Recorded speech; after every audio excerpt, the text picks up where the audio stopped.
হস্তরেখার কতগুলো পয়েন্ট দেখাবো। দর্শক বন্ধু দেখুন, যাদের জন্ম তারিখ সময় নেই তাদের ক্ষেত্রে কিন্তু আমি হাত দেখে বিচার করি। তো শনির জায়গায় যদি কোনো ক্রস দেখা যায়, এই যে শনির জায়গায় যদি ক্রস, সেক্ষেত্রে কিন্তু প্রচুর টাকা কিন্তু চড়ে যাবে, 1 নম্বর পয়েন্ট। 2 নম্বর হচ্ছে যে মঙ্গলস্থান, এই মঙ্গলস্থান যদি হাত যদি টিপে যদি দেখা যায় যে নরম হয়ে যাচ্ছে, গর্ত হয়ে যাচ্ছে, তাহলে বুঝতে হবে যে বাস্তুতে সমস্যা। 3 নম্বর হচ্ছে যে ব্রেন লাইন, এইটা হচ্ছে আয়ুরেখা এবং ব্রেন লাইন যদি এরকম ঢালু হয়ে যায় তাহলে বুঝতে হবে যে মানসিক রোগ, মানে পাগল হতে পারে। তর্জনী, এই তর্জনী যদি লম্বা হয়, এই তর্জনী মানে যে এই আঙুলটা যদি লম্বা হয়, যত শার্প হবে সে কিন্তু তত কিন্তু সাফল্য লাভ করবে সব দিকে।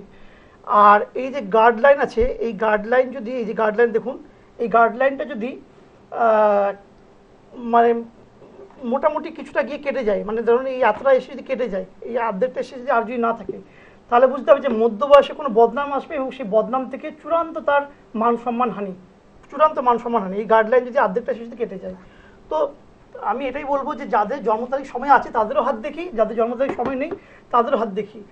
আর আমি আরেকটা পয়েন্ট বলবো, সেটা হচ্ছে যে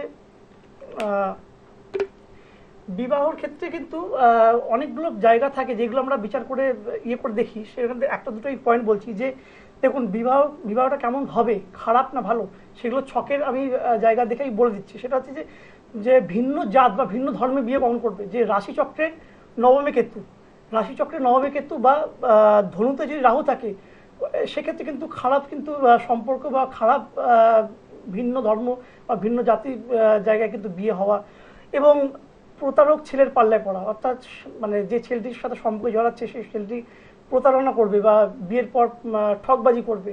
এটাতেও কিন্তু ধনুতে রাহু বা রাশিচক্রে নবমে কেতু থাকলে কিন্তু এই জিনিসটা হয়।